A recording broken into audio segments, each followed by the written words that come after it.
नमस्कार साथियों, triple P I S के इस प्लेटफॉर्म पर आपका स्वागत है।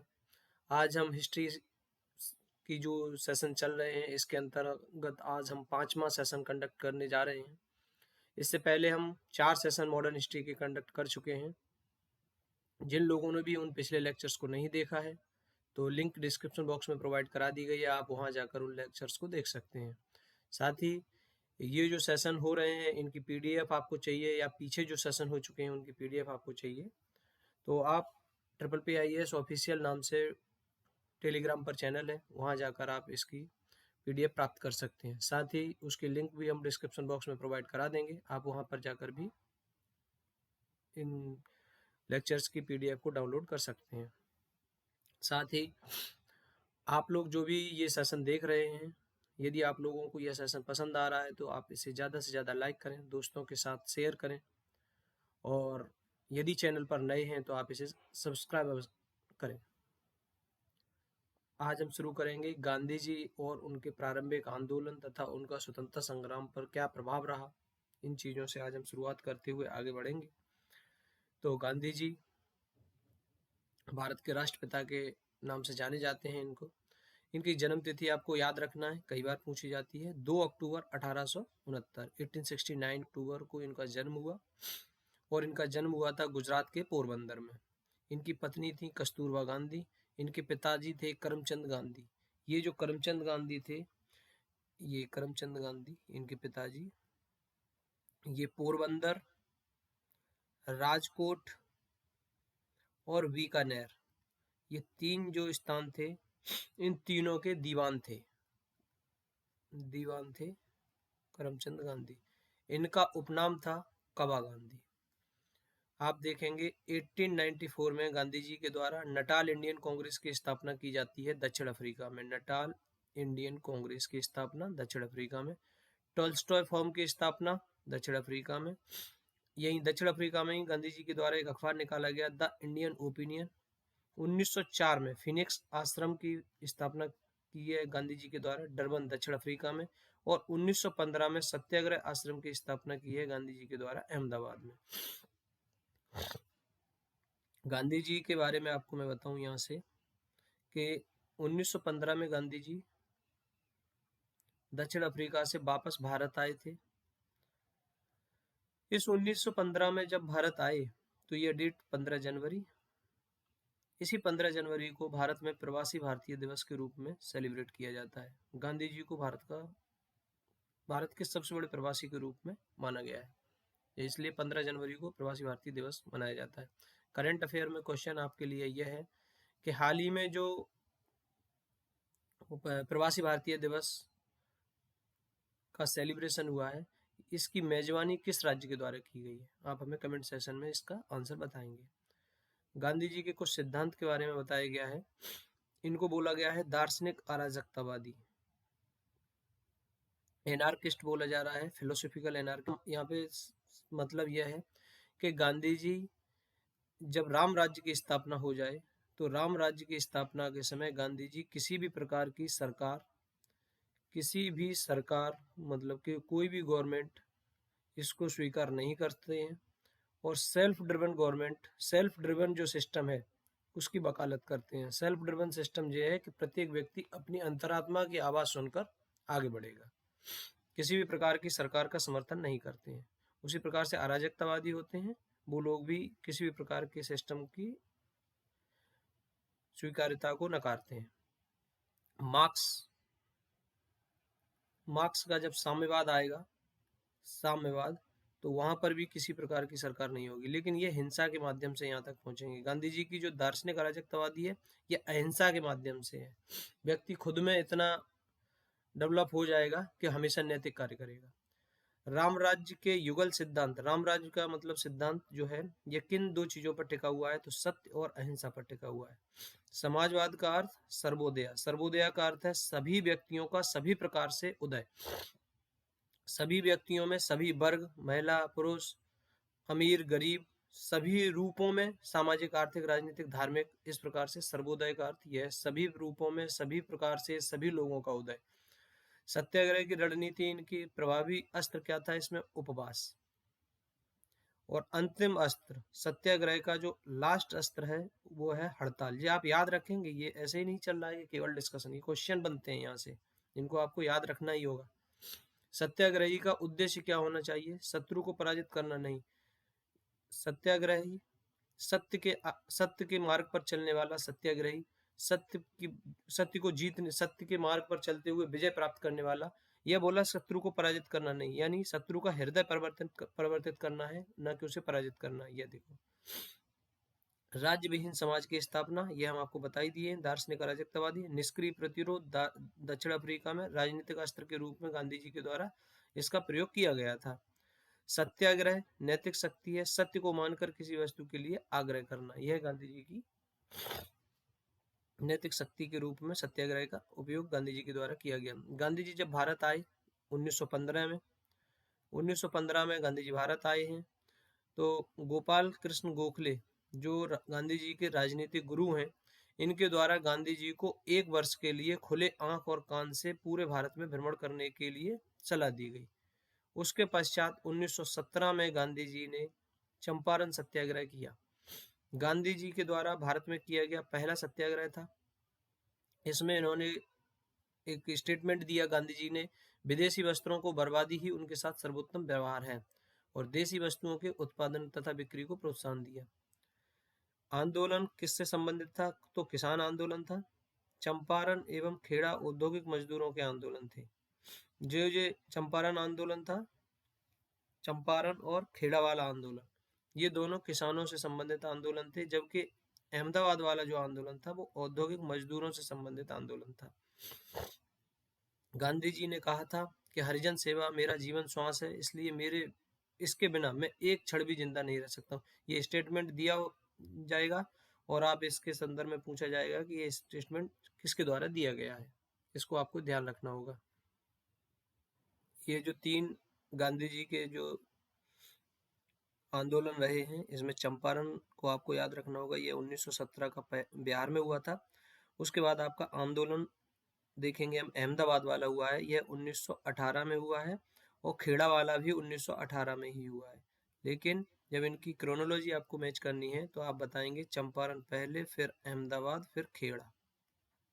ये दोनों 1918 के, लेकिन ये 1918 में मार्च के आसपास हुआ है, और यह वाला आपका हो रहा है, सॉरी, ये वाला फरवरी में हो रहा है, फरवरी मार्च इसमें रहा है, और ये मार्च में हो रहा है, मतलब 1 मंथ में हुए हैं। तो ये 1918 के रहे। आप इसको क्रोनोलॉजी को याद रखेंगे। गांधी जी के संबंध में कुछ और सिद्धांत हैं जिनको पूछा जाता है कि गांधी जी आत्मनियंत्रण के लिए किस प्रकार से बताते हैं। तो गांधी जी के द्वारा परिवार नियोजन हेतु सुझाया गया सर्वोत्तम उपाय है आत्मनियंत्रण। आत्मनियंत्रण के माध्यम से परिवार नियोजन की बात गांधी जी करते हैं। दक्षिण अफ्रीका में गांधी जी 1893 में गए थे। मैंने आपको जैसा बताया कि ये 1893 में एक दादा अब्दुल्ला गुजराती व्यापारी थे, इनका मुकदमा लड़ने के लिए डरबन दक्षिण अफ्रीका गए थे, और यहाँ से गांधी जी 1915 में भारत वापस आए थे। गोपाल कृष्ण गोखले बता चुका हूँ। इसमें आप यह बात जरूर से याद रखेंगे, क्योंकि आप लोग सोचेंगे कि 1893 में गए, 1915 में आए, लेकिन उसके बीच 1901 में गांधी जी कांग्रेस के कलकत्ता के अधिवेशन में पहली बार भाग लिया था। गांधी जी भारत आए थे और उस दौरान उन्होंने कलकत्ता अधिवेशन जो हो रहा था उसमें भाग लिया था। गांधी जी ने बंबई में अपना विधि कार्यालय भी खोला था, और 17 जून 1917 को सत्याग्रह आश्रम का साबरमती नदी के किनारे स्थानांतरण किया था। सत्ता का विकेंद्रीकरण, गांधी जी का मतलब गांधी जी चाहते थे कि सत्ता विकेंद्रीकृत होनी चाहिए। अब यहीं से आपको लिंक करना है, सत्ता के विकेंद्रीकरण का सिद्धांत गांधी जी के द्वारा दिया गया। इसीलिए भारतीय संविधान का अनुच्छेद 40 लोकल लेवल की जो गवर्नमेंट है उसकी स्थापना की बात करता है। श्रम को असाधारण महत्व बताया। अब हमें आप बताएंगे कि आर्टिकल 40 को कॉन्स्टिट्यूशनल रूप से लागू करने के लिए कौन सा संविधान संशोधन किया गया है आर्टिकल 40 को इम्प्लीमेंट करने के लिए। कमेंट सेक्शन में आप हमें जरूर बताएंगे। पॉलिटी सेक्शन जब हमने किया है तो उसके अंदर हम इसको डिटेल में डिस्कशन कर चुके हैं। गांधी जी के संदर्भ में और कुछ तथ्य हैं, इनको आप ध्यान रखेंगे कि गांधी जी को सबसे पहले राष्ट्रपिता किसके द्वारा कहा गया है, तो सुभाष चंद्र बोस के द्वारा कहा गया है। सुभाष चंद्र बोस आजादी की लड़ाई जब भारत से बाहर लड़ रहे थे तो उन्होंने एक रेडियो के संबोधन में गांधी जी को राष्ट्रपिता के रूप में संबोधित किया था। नोआखाली काल में महात्मा गांधी के सचिव रहे थे प्यारेलाल। नोआखाली काफी चर्चित रहा है, यहाँ के दंगे हो रहे थे उस समय, और गांधी जी के सचिव उस समय प्यारेलाल थे। यह है भारत के प्रति ब्रिटिश सरकार की नीति के विरोध में राय बहादुर की उपाधि का त्याग किसने किया था? तो जमनालाल बजाज के द्वारा किया गया था राय बहादुर की उपाधि का। चंपारण सत्याग्रह जब कर रहे थे तो गांधी जी को महात्मा की उपाधि दी थी रविंद्रनाथ टैगोर के द्वारा। दो उपाधियां हो गई हैं, राष्ट्रपिता की उपाधि, महात्मा की उपाधि। और गांधी सेवा संघ का संस्थापक कौन था? जमनालाल बजाज। और गांधी जी ने कांग्रेस से इस्तीफा 1934 में दिया था। इसके बाद गांधी जी रचनात्मक कार्यों की ओर मुड़ गए थे, और इसके बाद गांधी जी कभी भी कांग्रेस के सदस्य नहीं रहे। गांधी जी की मृत्यु 30 जनवरी 1948 को होती है। गांधी जी की मृत्यु की डेट है 30 जनवरी 1948। आगे बढ़ेंगे और हम देखेंगे आज का। अब हम देखेंगे किसान आंदोलन। तो यूपी किसान सभा, ये एक इंस्टीट्यूशन, इसकी स्थापना होती है फरवरी 1918 में, और इसके संस्थापक जो रहे इंद्र नारायण द्विवेदी, गोरीलाल मिश्र और मदन मोहन मालवीय। इंपॉर्टेंट है, याद रखेंगे। यूपी किसान सभा की स्थापना की ईयर 1918, और द्विवेदी, मिश्र और मालवीय इसके संस्थापक रहे। सहजानंद सरस्वती किसान आंदोलन के एक प्रमुख प्रणेता, बिहार प्रांतीय किसान सभा के संस्थापक, और वास्तविक लक्ष्य इनका था जमींदारी का उन्मूलन, कृषि सुधार कार्यक्रम के अंदर कृषकों को मालिकाना हक दिलवाना। अन्य नाम जो इनके थे सहजानंद सरस्वती के किसान प्राण, किसानों के प्रति इनकी समर्पित सेवाओं के कारण इन्हें प्रदान किया गया था। आप याद रखेंगे सहजानंद सरस्वती को। ऑल इंडिया किसान कांग्रेस, इसकी स्थापना होती है 1936 में। स्थापना कहाँ पर होती है? तो लखनऊ में इसकी स्थापना हुई थी। इसकी स्थापना के साथ इसके जो पहले अध्यक्ष बनाए गए थे वो बनाए गए थे स्वामी सहजानंद जी। स्थान जेरा लखनऊ में हुआ था इसका। और इसके पहले सत्र के जो महासचिव बने थे वो एन जी रंगा बनाए गए थे। और इसका पहला सत्र तो आपका लखनऊ में हो गया, फर्स्ट सेशन, और सेकंड सेशन इसका फैजपुर में हो रहा था। इसकी अध्यक्षता एन जी रंगा के द्वारा की जा रही थी। तो आप इतनी बात याद रखेंगे कि अखिल भारतीय किसान सभा 1936 में लखनऊ में स्थापित हुई थी। पहले सत्र के अध्यक्ष स्वामी सहजानंद जी थे। उसी सत्र में जो महासचिव थे वो एन जी रंगा थे। यही एन जी रंगा दूसरे सत्र में अध्यक्षता करेंगे जो फैजपुर में होगा। इतनी बात आप अखिल भारतीय किसान सभा के संदर्भ में याद रखेंगे। किसान आंदोलन जो हो रहे थे उसमें बाबा रामचंद्र एक विशेष नेतृत्व प्रदान करने वाले नेता, महाराष्ट्र के ब्राह्मण परिवार से संबंध रखते थे ये, और इनके प्रयासों से ही वर्ष 1920 में प्रतापगढ़ में अवध किसान सभा की स्थापना होती है। अवध किसान सभा मुख्य उद्देश्य था अवध के किसानों को संगठित करना। बाबा रामचंद्र के द्वारा जो अवध किसान सभा संगठित की गई थी, इसी क्षेत्र में यानी अवध क्षेत्र में ही एक आंदोलन चलाया गया था, एका आंदोलन। एका आंदोलन इसका समय था 1921-22 का। मदारी पासी के नेतृत्व में यह आंदोलन हो रहा था। और इस आंदोलन का जो मुख्य केंद्र था उसमें बाराबंकी था, हरदोई था, बहराइच था, सीतापुर था। ये मुख्य केंद्र थे। और यहाँ पर इस आंदोलन का जो उद्देश्य था वह लगान की जो बढ़ोतरी कर दी गई थी उसको कम करवाना था, और महंगाई जो बढ़ रही थी उसके चलते लगान को नगद में परिवर्तित करना था। यानी फसल की उपज लगान के रूप में न देकर लगान को नगद के रूप में देने का इस आंदोलन के द्वारा प्रयास किया गया था। अगर इसमें स्टेटमेंट दिया जाता है कि एका आंदोलन का उद्देश्य लगान की माफी करना था तो यह गलत होगा। लगान को नगद में परिवर्तित करने का उद्देश्य से यह आंदोलन चलाया जा रहा था। और भी किसान आंदोलन से किसानों से संबंधित आंदोलन रहे। 1928 का बारदोली कृषक आंदोलन है, यह वल्लभ भाई पटेल के द्वारा चलाया गया है। और वल्लभ भाई पटेल को बारदोली आंदोलन की सफलता के कारण ही सरदार की उपाधि दी गई थी बारदोली की महिलाओं के द्वारा। सितंबर 1946 में बंगाल की प्रांतीय किसान सभा के द्वारा तिभागा आंदोलन चलाया गया था। ये बहुत प्रभावी आंदोलन रहा है। तिभागा आंदोलन पूछा जा सकता है किस क्षेत्र से संबंधित है, तो 1946 के बंगाल से। बंगाल के तिभागा किसान आंदोलन की मांग जमींदारों की हिस्सेदारी को फसल के आधे भाग से कम करके 1/3 करना। भूदान आंदोलन का प्रारंभ विनोबा भावे के द्वारा किया गया था। अब भूदान आंदोलन का विनोबा भावे के द्वारा किया गया था कहाँ से, तो पोचमपल्ली से किया गया था। ये गांव है, गांव पोचमपल्ली से तत्कालीन आंध्र प्रदेश के पोचमपल्ली गांव से भूदान आंदोलन की शुरुआत विनोबा भावे जी के द्वारा की गई थी। एक आंदोलन मैं पहले ही आपको बता चुका हूँ, मदारी पासी के द्वारा जमींदारों द्वारा लगान की बढ़ोतरी के विरुद्ध हरदोई बाराओं की, ये सब था। उपज के रूप में लगान वसूलने की प्रथा, 50% से अधिक लगान वसूली, इस वजह से विरोध हो रहा था। उद्देश्य हम आपको बता ही चुके हैं।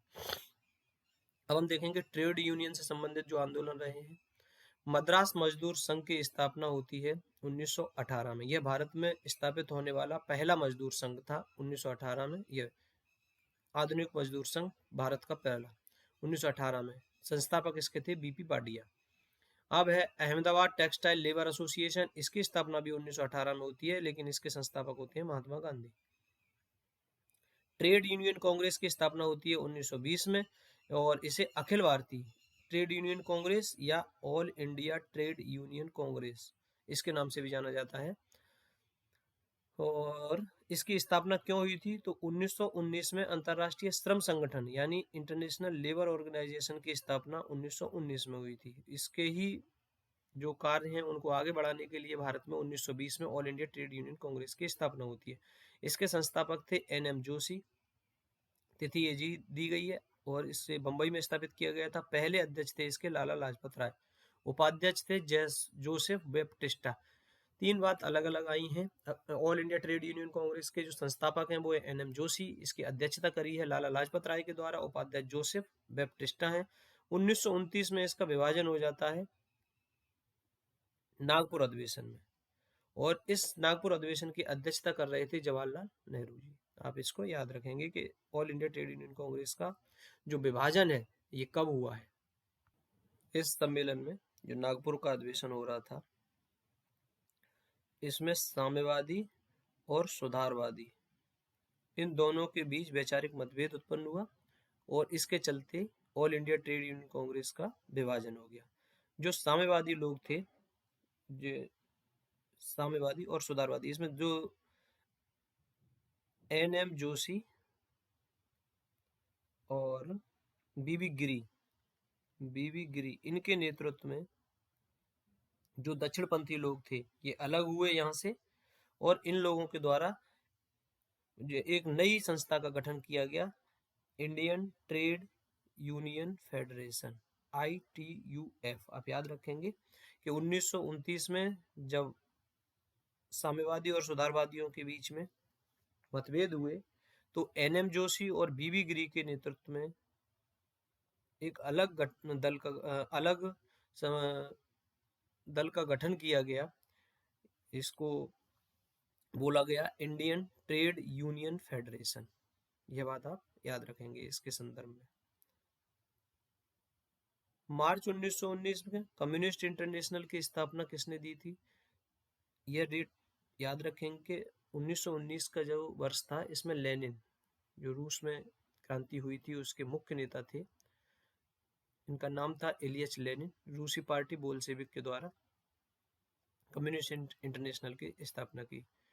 ट्रेड यूनियन आंदोलन जो हो रहा था भारत में, उसमें क्रांतिकारी चरण के रूप में एक समय रहा है, और वो समय था 1926 से 1939 का। कम्युनिस्ट इंटरनेशनल में सदस्य बनने वाले पहले भारतीय थे एमएन रॉय, ये भारतीय थे। 1940 में रेडिकल डेमोक्रेटिक दल की स्थापना एमएन रॉय ने की है, ये बात आप याद रखेंगे। Revolutionary communist party of India साम्यवादी दल की स्थापना की है सोमेंद्र नाथ टैगोर के द्वारा।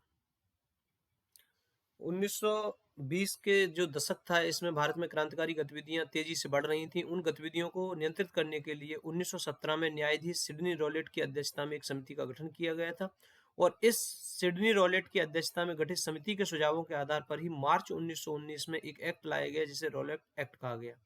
उस समय ये लॉर्ड चेम्सफोर्ड के कार्यकाल में ये एक्ट पारित हुआ था, और अंग्रेज सरकार जिसको चाहे जब चाहे बिना मुकदमा चलाए रख सकती थी। इसे बिना वकील, बिना अपील, बिना दलील का कानून कहा गया था। और इसी एक्ट के विरोध में 1919 में गांधी जी के द्वारा सत्याग्रह किया गया था, और इस गांधी जी के इस प्रयास को गांधी जी का पहला साहसिक कदम बताया गया। गांधी जी ने रॉलेट सत्याग्रह के लिए 3 राजनीतिक मंचों का उपयोग किया था। पूछा जाता है कि गांधी जी के द्वारा रॉलेट जो सत्याग्रह था उसके लिए किन मंचों का प्रयोग किया, तो होम रूल लीग, खिलाफत और सत्याग्रह सभा, ये 3 मंच थे जिसमें गांधी जी ने इसका उपयोग किया था। यह जो रॉलेट एक्ट था, ये रॉलेट एक्ट, इसको ऑफिशियली इसका जो नाम था वो नाम था anarchical the anarchical and revolutionary crime act, the anarchical and revolutionary crime act 1919, यह इसका ऑफिशियल नाम था। बोलचाल में इसको रॉलेट एक्ट कहते थे। इस एक्ट के संदर्भ में ही आपको एक जो घटना हुई है जलियांवाला बाग हत्याकांड, 13 अप्रैल, डेट याद रखेंगे, 13 अप्रैल 1919 बैसाखी का दिन था। अमृतसर में हुई थी यह घटना, और इस अमृतसर में सार्वजनिक सभा का एक आयोजन किया जा रहा था क्योंकि डॉक्टर सैफुद्दीन किचलू और डॉक्टर सत्यपाल को गिरफ्तार कर लिया गया था तथा ब्रिटिश दमन का विरोध करना था। जनरल रेगिनेल्ड एडवर्ड हैरी डायर भीड़ पर गोली चलाने का आदेश देने वाले जनरल थे। इनका नाम आप याद रखेंगे। इस जो घटना हुई थी जलियांवाला बाग के हत्याकांड जो था, इसकी जांच के लिए हंटर कमीशन का गठन किया गया था, लेकिन हंटर कमीशन जो ब्रिटिश सरकार के द्वारा ही इसका गठन किया गया था, और इसने 1920 में अपनी रिपोर्ट दी और निष्कर्ष में इसने कहा कि दुर्घटना के लिए इसने सरकार को दोषी नहीं माना और इसने डायर का जो कार्य था उसे केवल निर्णय लेने की भूल के रूप में बताया। आप देख सकते हैं कि इतनी नृशंस हत्या की जा रही है और उसको ये रिपोर्ट सिर्फ लीपापोती के नाम पर कि केवल निर्णय लेने की भूल है। इस प्रकार से ये बात हुई। जो हंटर कमीशन गठित हुआ था 1919 का जलियांवाला बाग हत्याकांड की जांच के लिए, उसमें 3 भारतीय और थे। उनमें भारतीयों में थे CH सीतलवाड़, पंडित जगत नारायण और सुल्तान अहमद खान। ये तीनों नाम आप याद रखेंगे, कभी भी पूछे जा सकते हैं। ये जो जनरल डायर थे, जलियांवाला बाग हत्याकांड के बाद इनको पदमुक्त कर दिया गया था, लेकिन इनको ब्रिटिश अखबार के द्वारा ब्रिटिश साम्राज्य का रक्षक की उपाधि दी गई, ब्रिटिश लॉर्ड सभा के द्वारा ब्रिटिश साम्राज्य का शेर की उपाधि दी गई और ब्रिटिश सरकार ने इनको मान की तलवार से सम्मानित किया।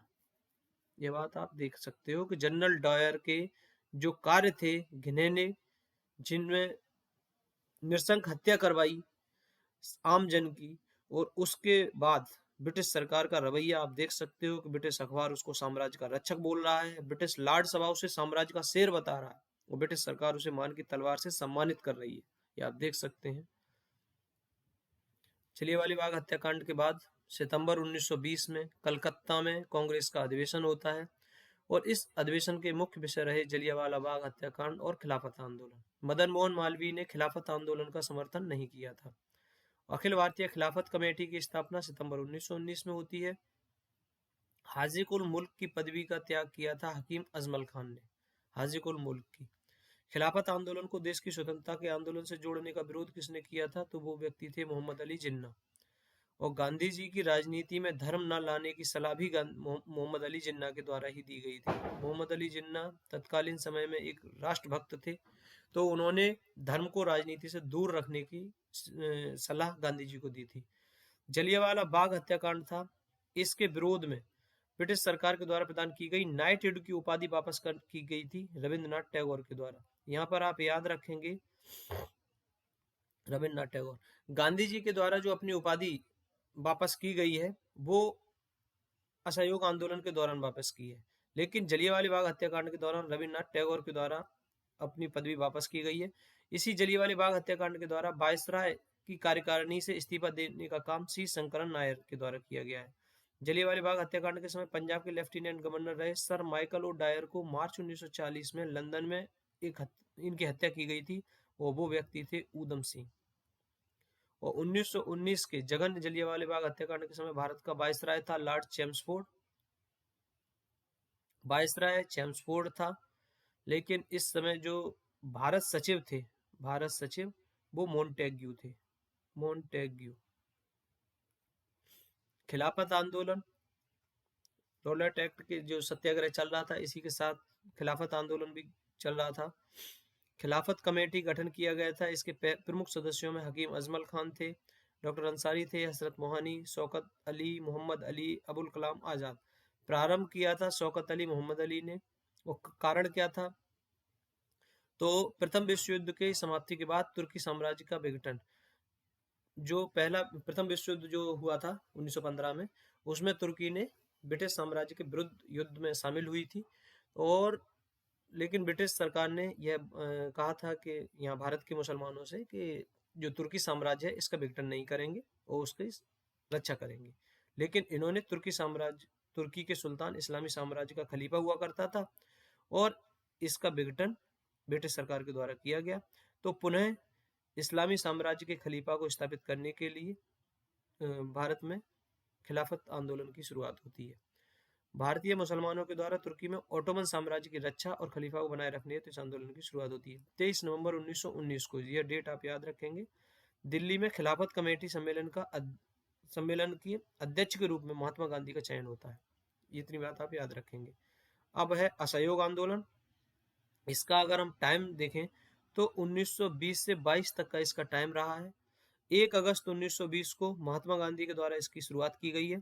1 अगस्त 1920 के संदर्भ में आप यह भी याद रखेंगे कि बाल गंगाधर तिलक जी की इसी दिन मृत्यु हो जाती है। कांग्रेस का कलकत्ता में सितंबर 1920 में असहयोग प्रस्ताव को स्वीकार किया गया है। इस जो सितंबर वाला जो प्रस्ताव सम्मेलन था, कांग्रेस की समिट हो रही थी, इसमें असहयोग आंदोलन का प्रस्ताव गांधी जी के द्वारा लाया गया था, लेकिन CR दास के द्वारा इसका विरोध किया गया था। यहाँ एक बड़ी ही इंटरेस्टिंग घटना है, आप इसको याद इस तरीके से रख सकते हैं कि जब कलकत्ता का सितंबर 1920 का सम्मेलन हो रहा था, उसमें असहयोग प्रस्ताव गांधी जी लेकर आए थे, लेकिन CR दास के द्वारा विरोध किया गया था। लेकिन आगे जब नागपुर का अधिवेशन आता है 1920 का ही दिसंबर में, तो इस असहयोग प्रस्ताव को CR दास के द्वारा ही प्रस्तावित किया गया था।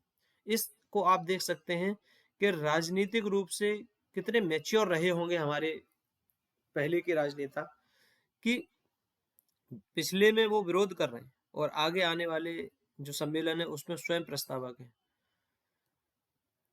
साथ ही आप देखेंगे, जो जैसा मैंने अभी आपको बताया था, असहयोग आंदोलन के समय गांधी जी के द्वारा केसरी हिंद की पदवी का त्याग किया था और जमनालाल बजाज के द्वारा राय बहादुर की। सफलताएं तो ये थी इसमें कि ब्रिटिश शक्ति का जो भय था जनता के मन में, वह हट गया और देश की जनता को संगठित किया गया, आधुनिक राजनीति से परिचित करा गया और जनता में आजादी की भूख जागी। लेकिन गांधी जी के जो आंदोलन रहे वो सत्य और अहिंसा से प्रेरित रहे। लेकिन यह असहयोग आंदोलन उत्तर प्रदेश के चौरी चौरा उत्तर प्रदेश के गोरखपुर में है।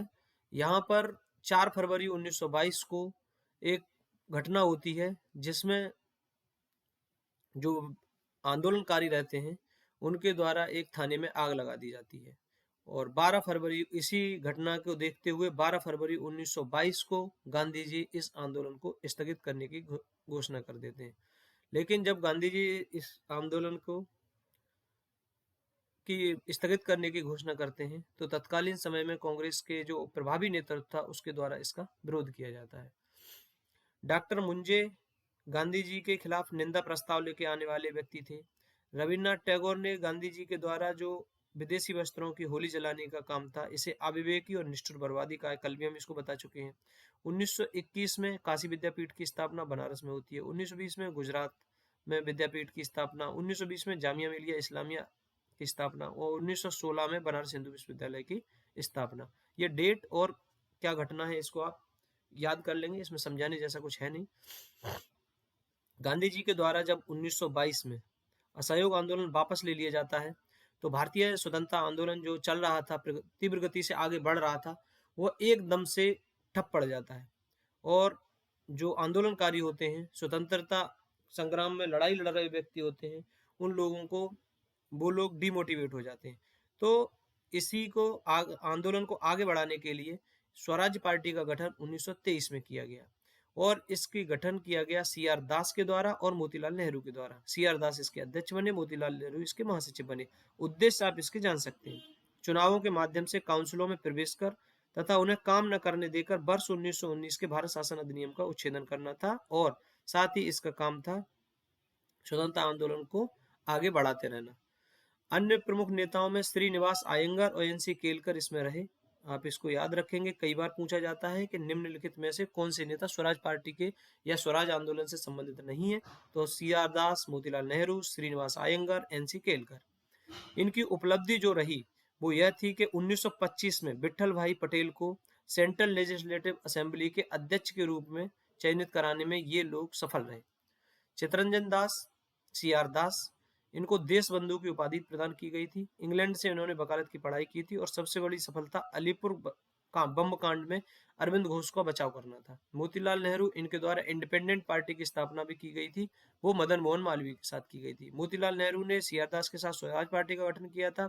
मोतीलाल नेहरू ने मदन मोहन मालवीय के साथ 16 दिसंबर 1922 को ही इंडिपेंडेंट पार्टी का गठन किया था। यह बात आप याद रखेंगे। दोनों पार्टियों के संदर्भ में मोतीलाल नेहरू दोनों में कॉमन है। आगे देखते हैं साइमन कमीशन के संदर्भ में। यह 1919 के एक्ट के प्रावधान के अनुसार 1919 के पारित होने के 10 वर्ष के बाद समीक्षा करनी थी, लेकिन 2 वर्ष पूर्व ही इस कमीशन का गठन कर दिया गया नवंबर 1927 में।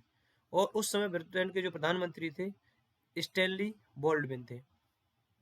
इसे भारतीय सांविधिक आयोग कहा गया और अनौपचारिक रूप से इसे साइमन आयोग कहा गया। और इसमें यह संवैधानिक आयोग था। 10 वर्ष की समीक्षा ये हम आपको बता ही चुके, लेकिन पहले ही कर दी थी। संरचना में यदि हम देखें तो इसके 7 सदस्य थे। जॉन साइमन इसके अध्यक्ष थे और सभी सदस्य इसमें अंग्रेज थे।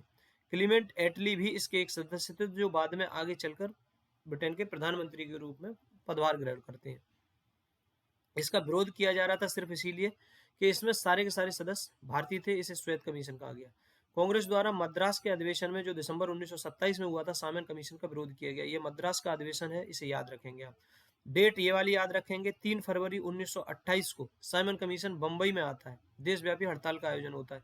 3 फरवरी 1928 को साइमन कमीशन आता है, जबकि 2 अप्रैल 1946 को कैबिनेट मिशन भारत में आता है और यह दिल्ली में आता है। 3 फरवरी 1928 को साइमन कमीशन बंबई में आता है और 2 अप्रैल 1946 को कैबिनेट मिशन दिल्ली में आता है। नारा था साइमन कमीशन वापस जाओ। लाला लाजपत राय के द्वारा लाहौर में इस कमीशन का विरोध किया गया और इसी कमीशन के विरोध स्वरूप जो लाला लाजपत राय के ऊपर लाठीचार्ज हुआ, उससे वो गंभीर रूप से घायल हो गए और अंततः उनकी मृत्यु हो गई। पंजाब के प्रमुख राजनीतिक नेता थे और इनकी उपाधि पंजाब केसरी की थी। लाला लाजपत राय के साथ साथ यह जो घटना पंजाब में हुई, उसके अलावा इसी साइमन कमीशन की प्रतिक्रिया के रूप में नेहरू रिपोर्ट को लाया गया। नेहरू रिपोर्ट प्रत्युत्तर था। सर्वदलीय समिति थी यह। इसकी अध्यक्षता मोतीलाल नेहरू कर रहे थे, जबकि सचिव इसके जवाहरलाल नेहरू थे। कुल 9 सदस्य थे। इसमें 2 मुस्लिम सदस्य थे। पूर्ण स्वतंत्रता के स्थान पर इसने डोमिनियन स्टेटस की मांग की थी, न कि पूर्ण स्वतंत्रता की। सांप्रदायिक आधार पर पृथक निर्वाचन मंडलों की स्थापना पर अल्पसंख्यकों हेतु आरक्षित स्थानों के लिए संयुक्त निर्वाचन क्षेत्रों का प्रस्ताव दिया। मौलिक अधिकारों का प्रावधान किया था। नेहरू रिपोर्ट की जैसे साइमन कमीशन के प्रत्युत्तर में नेहरू रिपोर्ट आती है, वैसे ही नेहरू रिपोर्ट के प्रत्युत्तर में जिन्ना की 14 सूत्री मांग आती है। जिन्ना 14 सूत्री मांग। इसी समय 1929 में कांग्रेस का लाहौर का अधिवेशन होता है और इस लाहौर का अधिवेशन लाहौर रावी नदी के तट पर हो रहा है। यह अधिवेशन 31 दिसंबर 1929 को नेहरू की अध्यक्षता में, जवाहरलाल नेहरू इसमें अध्यक्ष थे, भारतीय स्वतंत्रता का ध्वज फहराया जाता है और यहाँ पर पूर्ण स्वतंत्रता को अपना लक्ष्य बनाया जाता है। यहाँ पूर्ण स्वतंत्रता के लक्ष्य के साथ ही आप समझ सकते हैं कि जो नेहरू रिपोर्ट आई थी, उसमें जो डोमिनियन स्टेटस की मांग की गई थी, उसकी मांग इस समय वह जो उसका महत्व समाप्त हो जाता है और कांग्रेस का लक्ष्य अब डोमिनियन स्टेटस से आगे बढ़कर पूर्ण स्वराज हो जाता है। कांग्रेस कार्य समिति के द्वारा 2 जनवरी 1930 की बैठक में निर्णय लिया गया। 26 जनवरी 1930 का दिन पूर्ण स्वराज दिवस के रूप में मनाया जाएगा। 26 जनवरी प्रत्येक वर्ष पूर्ण स्वाधीनता दिवस के रूप में मनाई जाने लगी। पहली बार 26 जनवरी 1930 को मनाई गई और 26 जनवरी जो आज तक हम मना रहे हैं, वो यहीं से स्वीकार की गई थी। अध्यक्षता हम बता ही चुके हैं। लाहौर अधिवेशन जो 1929 का था, उसमें क्या क्या संकल्प लिए गए। गोलमेज सम्मेलन में कोई लाभ नहीं। अखिल भारतीय कांग्रेस जब उचित समझेगी नागरिक अवज्ञा आंदोलन यानी सबने अवज्ञा आंदोलन, सिविल डिसओबीडियंस मूवमेंट शुरू करेगी। नेहरू कमेटी की डोमिनियन राज्य के दर्जे की योजना समाप्त कर दी गई और स्वराज शब्द का जगह अब पूर्ण स्वतंत्रता को लाया गया। सबने अवज्ञा आंदोलन, सिविल डिसओबीडियंस मूवमेंट 1930 का है। इसकी शुरुआत ऐसे बोल सकते हो। दांडी मार्च 12 मार्च 1930 से शुरू होता है और इसकी शुरुआत होती है साबरमती आश्रम से, जो अहमदाबाद में था। और यह इसी दांडी मार्च के दौरान ही सविनय अवज्ञा आंदोलन की शुरुआत की जाती है 6 अप्रैल 1930 से। दांडी से प्रारंभ होती है। सविनय अवज्ञा आंदोलन के दौरान उत्तरी बिहार के सारण जिले में चौकीदारी टैक्स न देने का विरोध किया गया था। दांडी मार्च की शुरू किया गया था नमक कानून तोड़ने के लिए। सितंबर 1932 में गांधी जी ने अखिल भारतीय छुआछूत विरोधी लीग की स्थापना की और हरिजन साप्ताहिक पत्र का प्रकाशन किया। हरिजन यह इंग्लिश में था। 3 हमने आपको बताए थे, कमेंट में आप हमें बताएंगे कि हरिजन बंधु किस भाषा में है और हरिजन सेवक ये किस भाषा में है। हरिजन हम आपको बता रहे हैं इंग्लिश में, इनमें से एक गुजराती में, एक हिंदी में। कौन सा गुजराती है, कौन सा हिंदी में, यह बात आप हमें कमेंट सेक्शन में बताएंगे। गांधी जी का जो यह सविनय अवज्ञा आंदोलन चल रहा था, 5 मई 1930 को गांधी जी को गिरफ्तार कर लिया जाता है और गांधी जी को यरवदा जेल में ले जाया जाता है। गांधी जी की गिरफ्तारी के बाद सविनय अवज्ञा आंदोलन का नेतृत्व अब्बास तैयब जी के द्वारा किया जाता है और अब्बास तैयब जी की गिरफ्तारी के बाद इसका नेतृत्व सरोजनी नायडू के द्वारा किया जाता है। 3 बातें याद रखेंगे यहाँ पे। गांधी जी की गिरफ्तारी 5 मई 1930, यरवदा जेल में ले जाकर डाल दिया गया गांधी जी को। और गांधी जी की गिरफ्तारी के बाद अब्बास तैयब जी का ने नेतृत्व किया है। और अब्बास तैयब जी भी जब जेल में डाल दिए गए हैं, उसके बाद सरोजनी नायडू ने इसका नेतृत्व किया है। धरसना नमक गोदाम पर धाबे का नेतृत्व किया है। और नॉर्थ वेस्ट में जो उत्तरी पश्चिमी सीमा प्रांत है, यहाँ खुदाई खिदमतगार संगठन काम कर रहा है। इसके संस्थापक खान अब्दुल गफ्फार खान है। यह रेड टी शर्ट आंदोलन जो नाम से आप भी सुनेंगे इसको, वह यही वाला है, खुदाई खिदमतगार संगठन। मणिपुर में जियातरंग आंदोलन का नेतृत्व गेडिनलियू नगा जनजाति की महिला है, इनके द्वारा किया जा रहा है।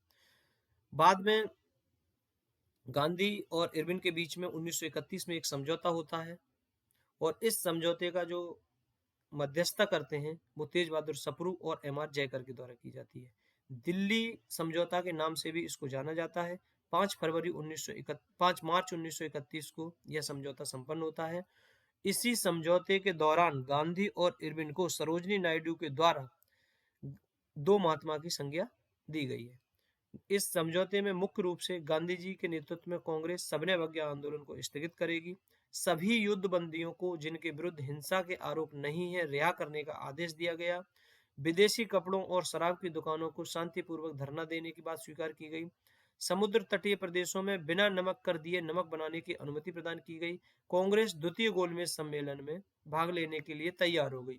इसी गांधी इरविन समझौते का परिणाम था कि गांधी जी एस राजपूताना नामक जहाज से इंग्लैंड की यात्रा पर जाते हैं, जहां पर वो द्वितीय गोलमेज सम्मेलन में भाग लेने वाले कांग्रेस के एकमात्र अधिकृत व्यक्ति थे। कांग्रेस की ओर से या कांग्रेस को रिप्रेजेंट करने के लिए भारत की ओर से जाने वाले एकमात्र व्यक्ति रहे। इसमें गांधी इरविन समझौते में मुख्य कमी रही जिसका विरोध 1931 के कराची अधिवेशन में भारत देखने को मिला, वो था कि सुखदेव राजगुरु और भगत सिंह को फांसी की सजा माफ नहीं करा पाए। इस संदर्भ में इसका विरोध किया गया। इरविन के जीवनीकार एलन कैंपबेल जॉनसन के अनुसार गांधी इरविन समझौता सांत्वना पुरस्कार था। एलन कैंपबेल जॉनसन इरविन का जीवनीकार था यह व्यक्ति। इसने गांधी इरविन समझौते को महात्मा गांधी के लाभ के लिए सांत्वना पुरस्कार के रूप में इसने संबोधित किया। वायसराय इरविन ने गांधी जी को 26 जनवरी 1931 को जेल से रिहा कर दिया। 5 मई 1930 को इनको गिरफ्तार किया गया था। 1930 में अंग्रेजी सरकार के विरुद्ध पेशावर कांड होता है। इस पेशावर कांड में मुख्य जो नेतृत्वकर्ता थे वो थे वीर चंद्र सिंह गढ़वाली। पेशावर षड्यंत्र 1930 का है। इसमें होता क्या है कि जो ये सिविल डिसोबीडियंस मूवमेंट चल रहा था, तो इसमें पेशावर में जो सेना का नेतृत्व कर रहे थे वो ब्रिटिश सेना का नेतृत्व वीर चंद्र सिंह गढ़वाली जी कर रहे थे। इन्होंने जो खुदाई खिदमतगार आंदोलन के कार्यकर्ता थे उनके ऊपर गोली चलाने से इनकार कर दिया था। सविनय अवज्ञा आंदोलन की सफलता के बाद गांधी जी ने रचनात्मक कार्यक्रमों पर महत्व दिया, जिसमें छुआछूत को समाप्त करने के लिए और हरिजनों को बराबर का अधिकार दिलाने के लिए गांधी जी ने कार्यक्रम आगे बढ़ाए। कराची अधिवेशन कांग्रेस का है 26 से 31 मार्च 1931 का। इसकी अध्यक्षता सरदार वल्लभ भाई पटेल के द्वारा की जा रही थी। यह पॉइंट आप याद रखेंगे। गांधी इरविन समझौते को मंजूरी देना इस कराची अधिवेशन का उद्देश्य है।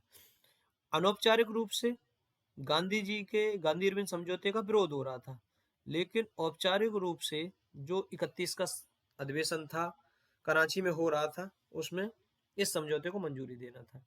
यहाँ पर जो प्रस्ताव पारित हुए थे उसमें मौलिक अधिकारों के संबंध में और राष्ट्रीय आर्थिक कार्यक्रमों के संबंध में प्रस्ताव पारित हुए। इसी अधिवेशन में गांधी जी ने कहा था, गांधी मर सकता है, गांधीवाद नहीं। कांग्रेस के द्वारा पूर्ण स्वराज्य को परिभाषित किया गया था। 1929 का जो एक्ट था, यहाँ पर पूर्ण स्वराज्य को अपना लक्ष्य बनाया था, लेकिन 1931 के अधिवेशन में कांग्रेस के द्वारा पहली बार इस पूर्ण स्वराज्य को परिभाषित किया था। मूल अधिकार तथा आर्थिक कार्यक्रमों पर संकल्प जवाहरलाल नेहरू के द्वारा प्रारूपित किया गया था। सुभाष चंद्र बोस के द्वारा कांग्रेस के कराची अधिवेशन 1931 को महात्मा गांधी की लोकप्रियता के सम्मान की पराकाष्ठा के रूप में परिभाषित किया था। यह पूछा जाता है कि किसने इस प्रकार का स्टेटमेंट दिया है, तो इसलिए आप याद रखेंगे। अब गोलमेज सम्मेलन आ रहे हैं। गोलमेज सम्मेलन जो हो रहे थे वो 3 गोलमेज सम्मेलन हुए हैं। इसमें पहला जो गोलमेज सम्मेलन है वो हो रहा है 12 नवंबर 1930 से 19 जनवरी 1931 का। याद आप यहाँ ये रखेंगे कि कांग्रेस के द्वारा इसमें भाग नहीं लिया है और कांग्रेस के द्वारा एकमात्र सम्मेलन है द्वितीय गोलमेज सम्मेलन, उसमें भाग लिया गया है। सम्मेलन का जो उद्घाटन कर रहे थे वो ब्रिटिश सम्राट कर रहे थे, लेकिन अध्यक्ष रैमजे मैकडोनाल्ड के द्वारा किया गया था। यही मैकडोनाल्ड है जिन्होंने सांप्रदायिक पंचायत को लेकर आए थे 1932 में। इसकी विशेषता क्या थी? कांग्रेस ने वो मैंने बता ही दिया। ईसाइयों का प्रतिनिधित्व कर रहे थे केटी पॉल, आप ये याद रखेंगे। 89 भारतीय प्रतिनिधियों ने इसमें भाग लिया था। तेज बहादुर सप्रू थे, मोहम्मद अली जिन्ना थे, डॉक्टर अंबेडकर थे। अंबेडकर जी के संदर्भ में आप याद रखेंगे कि इन्होंने तीनों गोलमेज सम्मेलन में भाग लिया था। डॉक्टर मुंजे भी थे, एम आर जयकर भी इसमें थे। अब दूसरा गोलमेज सम्मेलन होता है 1931 से दिसंबर 1931 तक। इसमें भागीदारी देखो भारत की तरफ से सरोजिनी नायडू कर रहे हैं, यानी बेसेंट, मदन मोहन मालवीय, गांधी जी।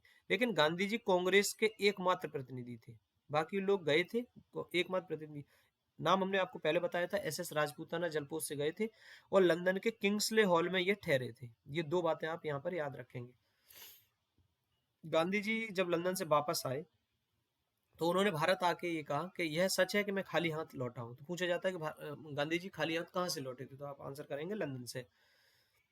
किंतु मुझे संतोष है कि जो ध्वज मुझे सौंपा गया था उसे नीचे नहीं होने दिया है और उसके सम्मान के साथ समझौता नहीं किया है।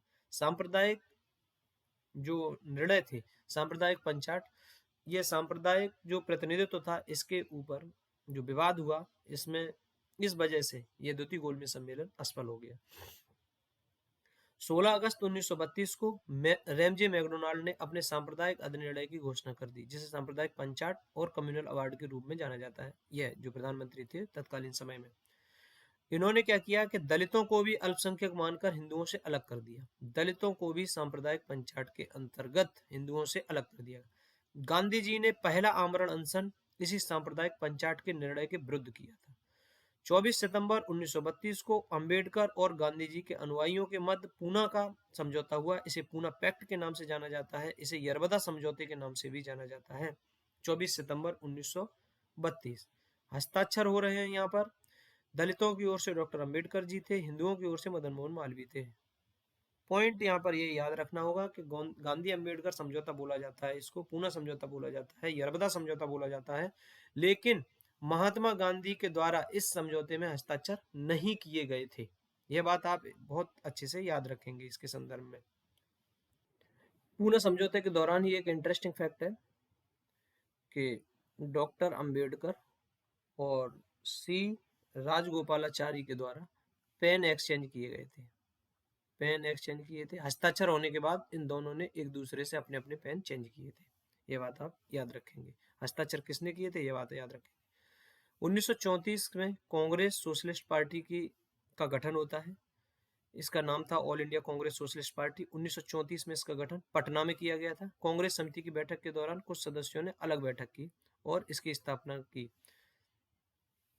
और बंबई नीतियां एवं कार्यप्रणालियां तय हुई। बंबई में 1934 का जो अधिवेशन हुआ उसमें इसकी नीतियां और कार्यप्रणालियां तय की गई।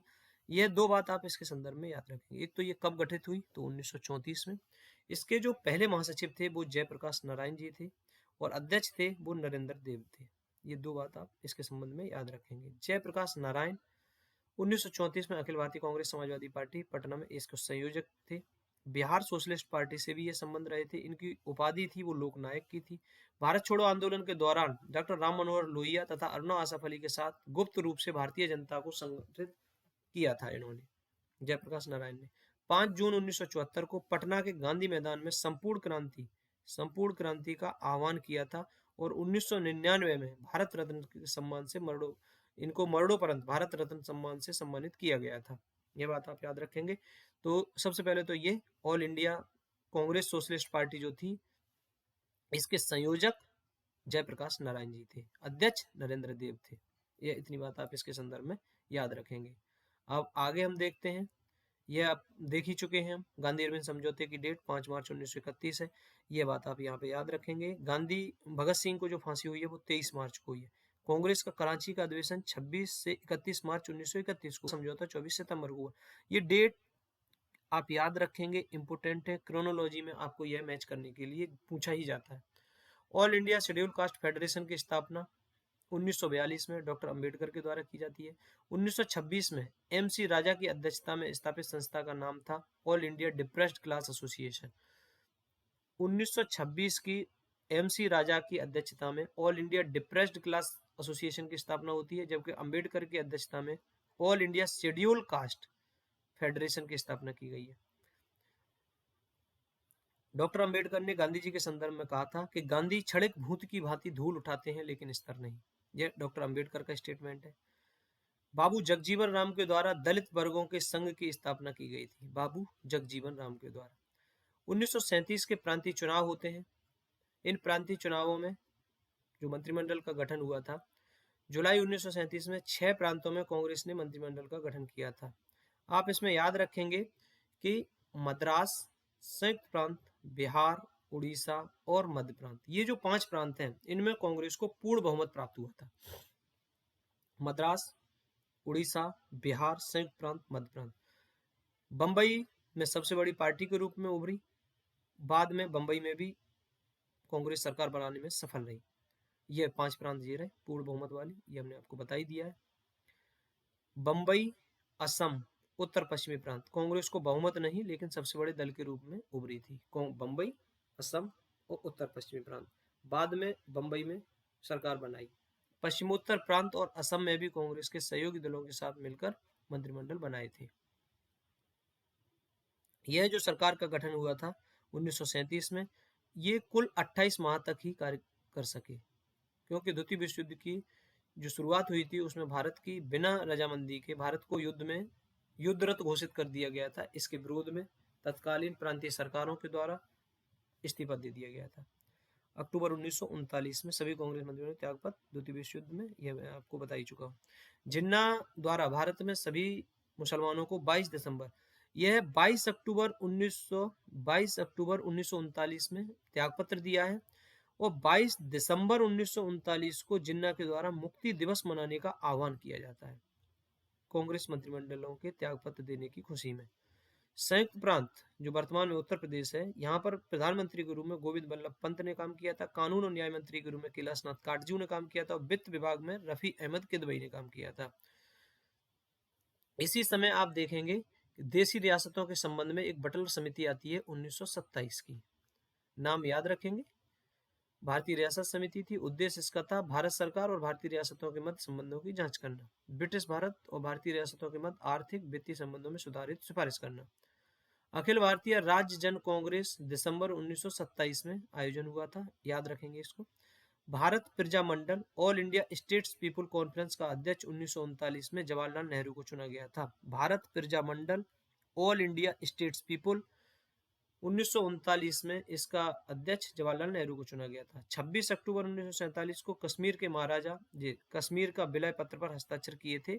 26 अक्टूबर 1947 को, यह डेट आप याद रखेंगे, 26 अक्टूबर 1947 कश्मीर के महाराजा थे हरि सिंह, इनके द्वारा भारत में विलय के लिए हस्ताक्षर पत्र सौंपा किसको, जवाहरलाल नेहरू को। भारतीय संघ के अधिकांश रजवाड़ों का विलय 1947 में हो चुका था, सिवाय हैदराबाद, जूनागढ़ और जम्मू एंड कश्मीर के।